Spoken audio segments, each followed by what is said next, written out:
की बड़ी खबर के साथ यूपी में कई नदियां उफान पर है। पहाड़ से लेकर मैदान तक झमाझम बारिश की वजह से नदियां उफान पर है। प्रदेश के 14 जिलों में भारी बारिश का अलर्ट जारी है। गंगा, घाघरा, राप्ती समेत कई नदियों का जलस्तर बढ़ गया है। नदी किनारे बसे ग्रामीणों में फिलहाल दहशत का माहौल है। गांव, घर, सड़कें डबाडब, मुसीबत लबालब। वहीं घाघरा, राप्ती, कूड़ा और घोंगी नदियां उफान पर है। प्रदेश के 14 जिलों में अलर्ट जारी किया गया है और लगातार हो रही बारिश की वजह से जलस्तर जो है वो बढ़ गया है। नदी किनारे बसे ग्रामीणों में दहशत का माहौल फिलहाल बना हुआ है। वहीं लगातार हो रही बारिश की वजह से आसपास के इलाकों में दहशत का माहौल है और 14 जिलों में करीब अलर्ट जारी किया गया है, क्योंकि यहां पर जलस्तर बढ़ने का और भी ज्यादा खतरा है।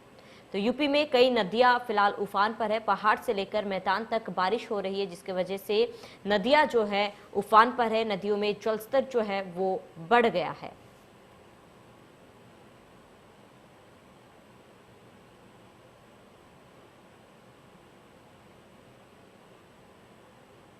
तो यूपी में कई नदियां उफान पर है। पहाड़ से लेकर मैदान तक झमाझम बारिश हो रही है। वाराणसी में भी लगातार हो रही बारिश की वजह से गंगा जो है उफान पर है और लगातार जलस्तर जो है बढ़ रहा है। गंगा, राप्ती, घाघरा में लगातार जलस्तर जो है वो बढ़ते जा रहा है, जिसकी वजह से आसपास के इलाकों में रहने वाले लोगों में दहशत का माहौल है और कई ग्रामीण जो है पलायन करने में भी मजबूर है, क्योंकि सुरक्षित रहने के लिए नदी किनारे बसे लोग जो हैं दूसरी जगहों पर जा रहे हैं और लगातार हो रही बारिश की वजह से नदियों में जलस्तर जो है वो बढ़ता जा रहा है।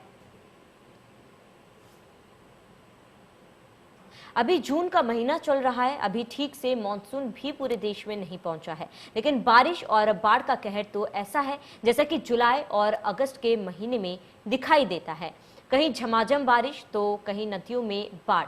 यूपी के तमाम जिलों में भी नदियां उफान पर है। घाघरा, राप्ती और गोरार नदी उफान पर है। मूसलाधार बारिश और बाढ़ ने लगातार लोगों की मुश्किलें बढ़ा दी है। 4 तस्वीरें आपके सामने मुजफ्फरनगर से, प्रयागराज से, बहराइच से, मिर्जापुर से, जहां पर लगातार हो रही बारिश का असर जो है देखने को मिल रहा है। लगातार हो रही बारिश से लोगों को काफ़ी परेशानियों का सामना करना पड़ रहा है। ये कानपुर, गोरखपुर, बिजनौर, श्रावस्ती की तस्वीरें हैं, जहां पर झमाझम हो रही बारिश की वजह से लोगों को काफ़ी परेशानियों का सामना करना पड़ रहा है। कहीं जलस्तर बढ़ गया है तो कहीं यातायात जो है वो बाधित हो रहा है, कहीं सड़कें धंसी हुई है तो कहीं लगातार जलस्तर बढ़ने से आसपास के इलाकों में भी दहशत का माहौल है। तो कई जगहों पर खतरे के निशान से ऊपर जो है पानी बह रहा है, जलस्तर बढ़ गया है और ये तस्वीरों के जरिए हम आपको दिखा रहे हैं कि किस तरह लगातार बारिश से लोगों को कितनी परेशानी हो रही है, क्योंकि प्रदेश के 14 जिलों में भारी बारिश का अलर्ट भी जारी कर दिया गया है और ऐसे में लोगों से भी अपील की जा रही है कि नदी किनारे जो लोग बसे हुए हैं वो किसी सुरक्षित जगह पर पहुंच जाए ताकि कोई अप्रिय घटना ना हो। वाराणसी में भी गंगा उफान पर है और पिछले 48 घंटे में 1.5 फीट ज़्यादा पानी ऊपर आ चुकी है। तो कानपुर, गोरखपुर, बिजनौर, श्रावस्ती में भी लगातार हो रही बारिश की वजह से इसका असर देखने को मिल रहा है। लोगों को काफ़ी परेशानियों का सामना करना पड़ रहा है। कहीं सड़क पार करने में लोगों को मुसीबतों का सामना करना पड़ रहा है तो कहीं लगातार जलस्तर बढ़ने से खतरे की घंटी जो है वो बज रही है। पहाड़ से लेकर मैदान तक लगातार हो रही बारिश से लोगों को काफ़ी परेशानियों का सामना करना पड़ रहा है। वहीं प्रदेश के 14 जिलों में करीब अलर्ट भी जारी कर दिया गया है। भारी बारिश को लेकर यह अलर्ट जारी किया गया। नदी किनारे बसे ग्रामीणों में भी दहशत का माहौल है। गांव, घर, सड़कें जो है पानी में तरबतर होते हुए नजर आ रहे हैं और कई जगहों पर पानी जो है जलस्तर बढ़ रहा है और खतरे के निशान से ऊपर पानी पहुंच चुका है, जिसको लेकर आसपास के इलाके को खाली भी कराया जा रहा है। इसके साथ ही प्रशासन की तरफ से भी कोशिशें की जा रही हैं ताकि लोगों को सुरक्षित दूसरी जगह पर पहुंचाया जाए। वहीं जहां पर जलस्तर बढ़ रहे हैं वहां पर आसपास के इलाकों में भी दहशत का माहौल है। जो ग्रामीण बसे हुए हैं आसपास नदियों के, वो भी दूसरी जगह पर जाने में मजबूर है और लगातार हो रही बारिश की वजह से काफ़ी परेशानियों का सामना करना पड़ रहा है। तो जगह जगह पर बरसात का असर जो है वो देखने को मिल रहा है। फिलहाल तो जून का महीना है और जून के महीने में ऐसी तस्वीर देखने को मिल रही है, तो जुलाई और अगस्त में लोगों को कितनी परेशानियों का सामना करना पड़ सकता है, ये अपने आप में बड़ा सवाल है। और लगातार हो रही बारिश के वजह से लोगों को काफी परेशानियों का सामना करना पड़ रहा है। वहीं कई जिलों में आने वाले समय में अलर्ट भी जारी किया गया है भारी बारिश को लेकर, और पहाड़ से लेकर मैदान तक लगातार हो रही बारिश से लोगों को काफी परेशानियों का सामना करना पड़ रहा है। प्रदेश के 14 जिलों में फिलहाल भारी बारिश का अलर्ट जारी कर दिया गया है। साथ ही लोगों से अपील की गई है, जहां पर लगातार जल स्तर बढ़ रहा है, नदियां जहां पर उफान पर है, उसके आसपास के इलाकों में जो ग्रामीण रह रहे हैं उन्हें दूसरे जगह पर जाने को लेकर अपील की गई।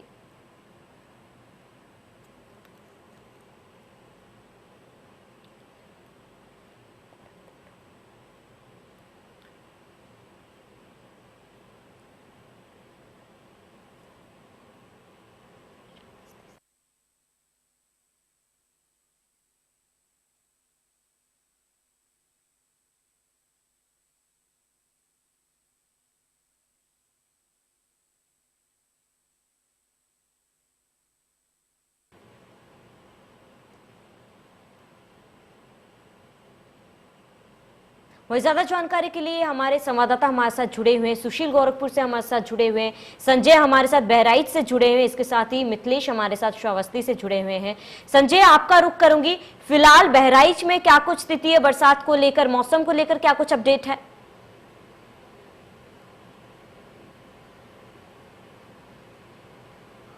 श्रावणी, देखिए, मैं सबसे पहले आपको बता दूं कि लगातार 8 दिन बारिश होने के बाद आज थोड़ी सी धूप निकली है।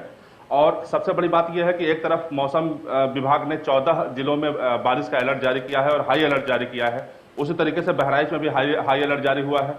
बहराइच की अगर हम नदियों की बात करें तो यहाँ पर राप्ती और घाघरा नदी पूरी तरीके से उफान पे है। लगातार पहाड़ों पर बारिश हो रही है और जो पहाड़ों पर बारिश हो रही है वो पानी सीधे नीचे उतरता है। नीचे उतरने के बाद जो है मैदानी इलाकों को लगातार प्रभावित करता है। बहराइच मैदानी क्षेत्रों में आता है और यहाँ के जो नदी के किनारे जो बसने वाले लोग हैं वो इस समय बुरी तरीके से प्रभावित हो रहे हैं। सबसे बड़ी बात यह है श्रावणी, मैं आपको बताऊं कि जून के महीने में किसी को यह नहीं पता होता है कि इस तरीके से बारिश होगी, लेकिन इस बार जिस तरीके से लगातार मूसलाधार बारिश हो रही है, लगातार बाढ़ जैसे हालात हो गए हैं, लोग घरों में नहीं रह पा रहे हैं, क्योंकि जो लोग नदी के किनारे अपना घर बनाए हुए थे अपने खेती बाड़ी देखने के लिए, उन्हें जून में ही वो घर छोड़ना पड़ रहा है। तो कुल मिलाकर के जिस तरीके से स्थितियां इस समय उत्पन्न हुई हैं वो अपने आप में बहुत ही भयावह है। हालांकि जहां तक अगर हम बात करें प्रशासन की तरफ से, तो प्रशासन की तरफ से अभी भी किसी भी ऐसे पीड़ित को कोई मदद नहीं दी जा रही है, क्योंकि वजह यह है कि प्रशासन को भी ये उम्मीद था कि शायद जो बाढ़ होगी या जो बरसात होगी वो जुलाई के महीने से शुरुआत होगी, लेकिन इस बार चूंकि जून महीने से ही बरसात शुरुआत हो गई है और भयंकर बाढ़ आ रही है, इसको लेकर के प्रशासन भी पूरी तरीके से तैयार नहीं था। लेकिन जहां तक अगर हम बात करें तो इस समय भयावह बाढ़ ने गांव के लोगों को परेशान कर रखा है। बहराइच की अगर हम बात करें तो तकरीबन 3 तहसीलें, मिहिनपुर, मोतीपुर तहसील, नानपारा तहसील और महसी तहसील, 3 तहसीलों का तकरीबन 150 से अधिक गांव इस समय प्रभावित हैं। लोग सुरक्षित स्थानों पर जाने के लिए पलायन कर रहे हैं, क्योंकि वो खेती कर रहे थे, नदी के किनारे वो घर बना चुके थे, वहां पर रह रहे थे, अपने ही हाथों से अपना घर तोड़ रहे हैं और वो सुरक्षित स्थानों पर जा रहे हैं। तो कुल मिलाकर अगर हम बहराइच की बात करें तो इस समय स्थितियां बहराइच की काफी भयावह है। जितने भी निचले इलाके हैं वहां पर इसमें पानी इकट्ठा हो रहा है। घाघरा के जलस्तर की अगर हम बात करें तो लगातार घाघरा का जलस्तर प्रति घंटे प्रति सेंटीमीटर के हिसाब से बढ़ रहा है। तो कुल मिलाकर के स्थितियां भी बहराइच की काफी भयावह देखी जा रही हैं। बिल्कुल संजय, बने रहे हमारे साथ हमारे सहयोगी सुशील भी गोरखपुर से जुड़े हुए। सुशील, गोरखपुर की अगर बात की जाए, क्योंकि गोरखपुर में भी लगातार बारिश हो रही है, ऐसे में लोगों को कितनी परेशानियों का सामना करना पड़ रहा है और नदियां जो उफान पर है, जलस्तर लगातार बढ़ रहा है, प्रशासन ने इसको लेकर क्या कुछ तैयारियां की है?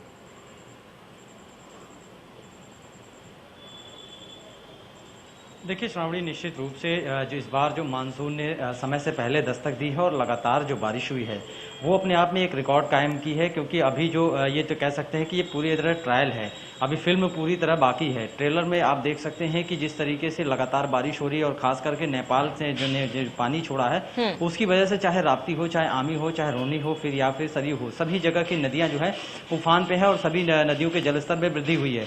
राप्ती की केवल बात करें तो महज 2 फीट जो है केवल खतरे के निशान से नीचे बह रहा है। अब ऐसे में जो राप्ती किनारे जो बसने वाले बहरामपुर दक्षिणी, बहरामपुर उत्तरी, जो बहरामपुर के इलाके हैं या जो तमाम और जो बंधे के किनारे रहने वाले लोग हैं, उनके गांव के मुहाने तक जो है पानी आ चुका है, यानी संपर्क मार्ग कई जगह बंद हो गया है। तो ऐसे में आप समझ सकते हैं उनके लिए परेशानी तो बड़ी है, क्योंकि ऊपर से बारिश और इधर बाढ़ का खतरा।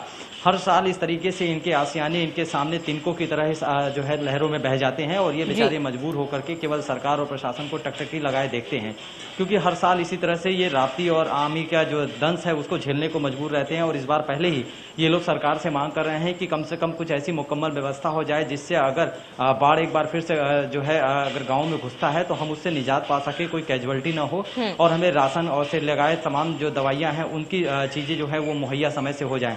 क्योंकि अगर जब बाढ़ आ जाता है तो मात्र जो है अगर 4000 की आबादी है तो 4000 की आबादी में आप समझ सकते हैं 4-5 नाव किस काम का होगा, कि सबसे ज़्यादा दिक्कत बुजुर्ग और बच्चे और महिलाओं को होता है। तो ऐसे में इस बार सरकार से और प्रशासन से ये लोग पहले ही गुहार लगा रहे हैं कि कम से कम 3 से 4 घर पे एक नाव अगर होगा तो कम से कम हम कहीं भी आने जाने में हमें परेशानी नहीं होगी। क्योंकि अभी इस समय बहरामपुर में अगर आप तस्वीरें देखेंगे तो हर एक घर में गाड़ी की बजाय नाव रखी गई है। कुछ लोग जो संभ्रांत हैं वो लोग जो है अपने पैसे से लगा करके अपने नाव रखे हैं, क्योंकि उन्हें पता है कि जब पानी अंदर आएगा तो उनके पास सिवाय नाव के और कोई भी चारा नहीं रहेगा एक निश्चित स्थान पे जाने के लिए। और जिनका मकान और निचले स्तर पे है नदियों के, उनको बंधे का सहारा लेना पड़ता है। और सबसे बड़ी बात कि आसपास में जो खेती का जो पूरे एरिया है वो पूरी तरह से बारिश की वजह से और बरसात के बाढ़ के पानी की वजह से बर्बाद हो जाता है। तो कहीं ना कहीं सरकार को लगातार इसको लेकर के प्रयास करना पड़ेगा। और यहाँ का जो आपदा प्रबंधक है गौतम कुमार गुप्ता उसके प्रभारी हैं, और लगातार वो इस चीज़ की मॉनिटरिंग कर रहे हैं कि नदियों का जलस्तर कितना बढ़ रहा है, किस हिसाब से हमें किस तरह से रेस्क्यू ऑपरेशन करना है अगर ज़रूरत पड़ सके तो, या लोगों को किस तरह से राहत देना है। इसको लेकर के बाकायदे उन्होंने एक व्हाट्सएप के जरिए एक दामिनी ऐप को सभी लोगों को जो है लोड करने के लिए कहा है, क्योंकि दामिनी ऐप से उन्हें बिजली कहाँ गिरेगी या किस तरह की चीज़ें हैं इसको पूरी तरह से उनको एग्जैक्ट लोकेशन उनको पता चल जाएगा। तो प्रशासन अपनी तरफ से लगातार प्रयास कर रही है, और जो प्रभारी मंत्री है रमापति राम वो भी जो है 2 दिन से गोरखपुर में है और अलग अलग जगहों पर जाकर के बंधों का निरीक्षण कर रहे हैं, और यहाँ के संबंधित विभाग के अधिकारियों को निर्देशित भी कर रहे हैं कि अगर ये बाढ़ की वजह से कोई अगर जनहानि होती है तो तत्काल वहाँ पे पहुँच करके उनको उसकी सहायता दी जा सके। लेकिन कहीं ना कहीं श्रावणी सबसे बड़ा सवाल ये उठता है कि जब बरसात आती है, बरसात मानसून शुरू होता है और बाढ़ों का लहर शुरू होता है, और जब नदियों का जलस्तर बढ़ता है तब जाकर के बंधों की याद आती है। कहीं ना कहीं जो लोकल प्रशासन है अगर पहले से ही बंधों को दुरुस्त कर दे, पहले से ही वो पूरी मुकम्मल व्यवस्था कर ले, तो शायद बहुत हद तक हम बाढ़ के इस प्रकोप से बच सकते हैं। जी बिल्कुल सुशील, बने रहे हमारे साथ। हमारे सहयोगी मिथिलेश भी श्रावस्ती से हमारे साथ जुड़े हुए हैं। मिथिलेश, देखिए श्रावस्ती में फिलहाल बारिश को लेकर क्या कुछ अपडेट है, मौसम वहां पर कैसा है? श्रावणी जी, बताना चाहूंगा श्रावस्ती में भी पिछले 15 दिनों से लगातार रह रहकर बारिश हो रही है, और पहाड़ों पर जो मूसलाधार बारिश हुई है, इंडो नेपाल से जुड़ा हुआ एक जिला है, तो यहाँ पर राप्ती नदी बीचों बीच में बहती है, उसमें काफी जलस्तर में बढ़ोतरी हो गई थी, जिससे लगभग 2 दर्जन गाँव जलमग्न हो गए थे। कई जगहों पर रास्ता बाधित हो गया है, कई सड़कें कट गई हैं, जिसके चलते जमुना मुख्यालय से भिनगा मुख्यालय की अगर बात करें तो रास्ता बंद हो चुका है, लोगों की आवाजाही बंद हो चुकी है। कई गांव ऐसे हैं जो ग्रामीण परेशान हैं और लगातार वो पलायन करने को मजबूर हैं। हालांकि प्रशासन ने लाख कोशिश की है, लगातार प्रयास भी किया है, लेकिन काफी पहले बारिश आ जाने के चलते इस बार वो मौका नहीं मिल पाया, क्योंकि हर बार जब बरसात होती थी तो जुलाई या अगस्त में बाढ़ आती थी, लेकिन इस बार एक बार पूर्व पर ही दस्तक दे दी गई, जिसके चलते लोग परेशान हैं। अधिकारी लगातार निरीक्षण कर रहे हैं और 5 चौकियां बना दी गई हैं, लोगों की मदद जरूर की जा रही है, पर उस स्तर तक मदद नहीं हो पा रही है जो होनी चाहिए, क्योंकि इस समय अचानक बाढ़ आ जाने से कई लोग घिरे हुए हैं। कई लोग अपने छत पर बैठकर रात भर इंतजार करते रहे, सुबह सवेरे जाकर उनको राहत मिल पाई, उसके बाद उन्हें पलायन कराया गया और सुरक्षित स्थान तक पहुंचाया गया। श्रावस्ती जनपद के विकासखंड मल्ली जमुना इलाके में और इकौना इलाके में कई गांव ऐसे हैं जो आज भी जलमग्न हैं, और अगर बाजारों की बात करें तो बाजारों की गांव गलियां भी इस समय जलमग्न हैं, क्योंकि बरसात भारी मात्रा में हुई है। हालांकि फिर से 15 जिलों में बरसात का जो अलर्ट आया है, उससे देखने वाली बात होगी कि अब कहीं पर और ज्यादा स्थिति खराब ना हो जाए। जी, श्रावस्ती की ये हालात है। बिल्कुल मिथिलेश, देखिए क्योंकि आपने जैसे ही कहा तैयारी करने का प्रशासन को मौका नहीं मिला, हालांकि आने वाले समय में 15 दिनों के लिए अलर्ट जारी किया गया, क्या उसको लेकर प्रशासन कोई तैयारी कर रहा है? जी बिल्कुल, प्रशासन लगातार अलर्ट है और 5 चौकियां बना दी गई हैं, साथ ही लेखपाल, उप जिला अधिकारी आदि लोगों की ड्यूटी लगाई गई है। लेकिन देखने वाली बात यह है कि इस 15 जिलों में जो अलर्ट जारी हुआ है, इसमें अगर श्रावस्ती और बहराइच भी आ जाता है तो यहाँ पर जो स्थिति पहले से ही बदतर हो चुकी है वो और बदतर हो सकती है, क्योंकि अभी तक सारी व्यवस्थाएं सुचारू नहीं हो पाई हैं, और ऐसे में अगर बरसात ने एक बार फिर से अपना कहर दिखा दिया तो कहीं ना कहीं दिक्कतें और बढ़ जाएंगी। जी बिल्कुल मिथिलेश, बने रहे हमारे साथ, तमाम जानकारी के लिए आपके पास लौटेंगे। सुशील, हमारे साथ जुड़ने के लिए आपका बहुत बहुत शुक्रिया। संजय, आपका रुख करूंगी क्योंकि आपसे जब बात हो रही थी आप बोल रहे थे कि प्रशासन तैयार नहीं था, प्रशासन जो है वो रेडी नहीं था क्योंकि समय से पहले इस बार बरसात हुई है, लेकिन मौसम विभाग ने कई समय पहले ही अलर्ट जारी कर दिया गया था। तो अलर्ट जारी करने के बावजूद भी प्रशासन ने कोई कुछ तैयारी क्यों नहीं की?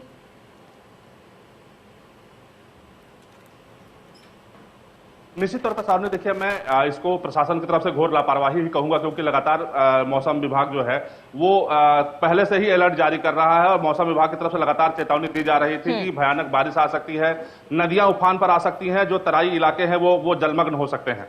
इसको लेकर के लगातार अलर्ट जारी किया जा रहा था, लेकिन बहराइच के प्रशासन की तरफ से कहीं न कहीं लापरवाही देखी गई है। जिस तरीके से जो नदियों में जो अस्पर बनाए जाने थे, क्योंकि अभी हमने परसों ही देखा है, हमने वहां पे जाकर के कवर भी किया है कि लगातार गांव के गांव और खेती की खेती जो है वो नदियों में समाहित हो रहे हैं।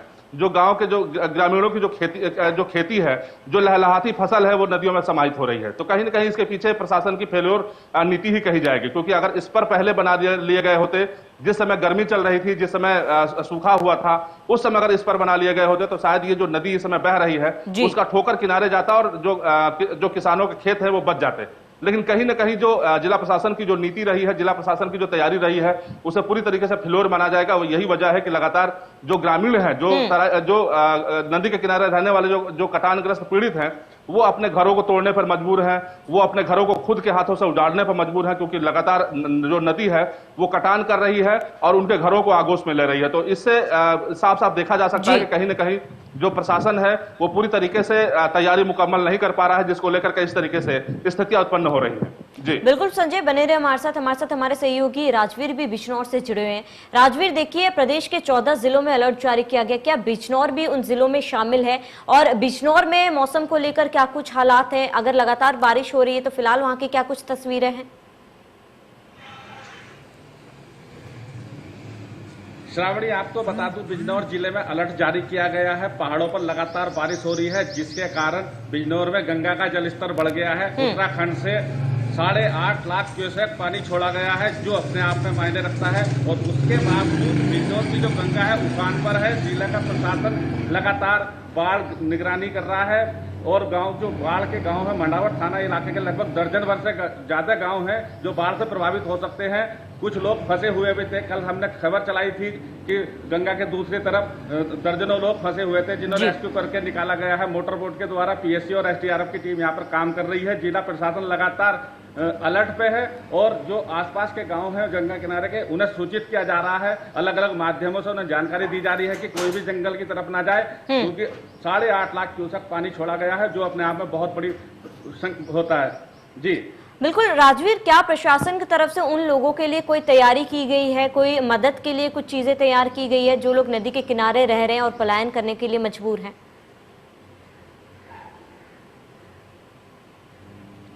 श्रावणी, जिला प्रशासन डीएम एसपी मौके पर लगातार जा रहे हैं, निगरानी कर रहे हैं और सभी अफसर बाढ़ ग्रस्त इलाकों का दौरा कर रहे हैं और जो लोग प्रभावित हुए हैं उन्हें समुचित व्यवस्था प्रशासन की तरफ से उपलब्ध कराई जा रही है। और जो गांव में जिनका ज्यादा खतरा है उन गांव को भी खाली कराया जा सकता है, प्रशासन का ये कहना है। और किसी को भी गंगा पार करने की इजाजत नहीं दी जा रही है, क्योंकि जो गंगा का जो जलस्तर है वो खतरे के निशान से भी ऊपर पहुंच गया है। क्योंकि 2 दिनों के अंदर उत्तराखंड से एक बार में 4 लाख क्यूसेक पानी और दूसरी बार में 4.5 लाख क्यूसेक पानी, यानी कि अब तक आज रात तक 8.5 लाख क्यूसेक पानी गंगा में छोड़ा गया है और गंगा उफान पर है। जी बिल्कुल राजवीर, बने रहे हमारे साथ, हमारे सहयोगी मिथिलेश भी लगातार बने हुए हैं। मिथिलेश, देखिए प्रशासन की बात की जाए तो क्या उन लोगों के लिए प्रशासन की तरफ से फिलहाल कोई व्यवस्था की गई है जो नदी के आसपास रह रहे हैं और पलायन करने के लिए मजबूर है? और अगर बात की जाए तो ग्रामीण क्षेत्र की, तो ग्रामीण क्षेत्र में क्या कुछ तस्वीरें देखने को मिल रही है? क्या वहां पर जलभराव की स्थिति बनी हुई है? स्वामी जी, बताना चाहूंगा, राप्ती का नदी का जो जलस्तर एक बार बढ़ा था, काफी तेजी से बढ़ा था, खतरे के निशान को पार कर गया था। वो एक बार फिर से स्थिर तो हो गया है, खतरे के निशान तक वापस आ गया है। लेकिन जो बरसात का पानी था या बाढ़ का पानी था वो गांव में घुस चुका है, तो वो पानी इतनी जल्दी नहीं निकलेगा। कई गांव अभी भी ऐसे हैं जो टापू बने हुए हैं और वहां पर ग्रामीण फंसे हुए हैं। वो लोग पलायन करने की कोशिश कर रहे हैं, लेकिन जो अलर्ट अगला वाला अलर्ट आ रहा है, इसमें अगर बरसात होती है तो दिक्कतें और बढ़ेंगी। ये स्वाभाविक सी बात है। हालांकि प्रशासन ने इसके लिए भी तैयारियां शुरू कर दी हैं और उप जिलाधिकारी तथा तहसीलदार को निर्देशित किया गया है कि वो नदी के किनारे गांव में जाएं, लोगों से बातचीत करें, लोगों को सुरक्षित रहने के बारे में दिशा निर्देश दें और जो व्यवस्थाएं हो सकें वो करें। लेकिन इस बार जो दिक्कतें आई हैं वो बाढ़ आया है, पहले आ गया है, पूर्वानुमान जो था उससे बहुत पहले आ गया है, इसलिए वो समस्याएं जरूर बढ़ी हैं। और आनंद फानंद कोई इतनी बड़ी व्यवस्था नहीं की जा सकती है, क्योंकि लाखों लोग हैं, हजारों गांव ऐसे हैं जहां पर लोग फंसे हुए हैं। तो कहीं ना कहीं दिक्कत तो सामने आई ही है और उस दिक्कत से निपटने के लिए यहाँ के जिलाधिकारी टीके सिबू लगातार प्रयत्नशील हैं, अधिकारियों के साथ मीटिंग कर रहे हैं, रात रात में मीटिंग चलती है और लोगों को दिशा निर्देश दिए जा रहे हैं। अब देखने वाली ये बात होगी कि ग्रामीणों तक कितना उसका लाभ मिल पाता है और ग्रामीण कितना सुरक्षित हो पाते हैं। जी बिल्कुल मिथिलेश, जरूर देखने वाली बात होगी कि ग्रामीणों को कितनी सुरक्षा प्रशासन की तरफ से मिल रही है। संजय, आपका रुख करूंगी क्योंकि लगातार बारिश हो रही है और फिलहाल अलर्ट भी जारी कर दिया गया है, तो प्रशासन अब क्या जो लोग पलायन करने को मजबूर है उनके लिए कोई सुविधा मुहैया करा रही है?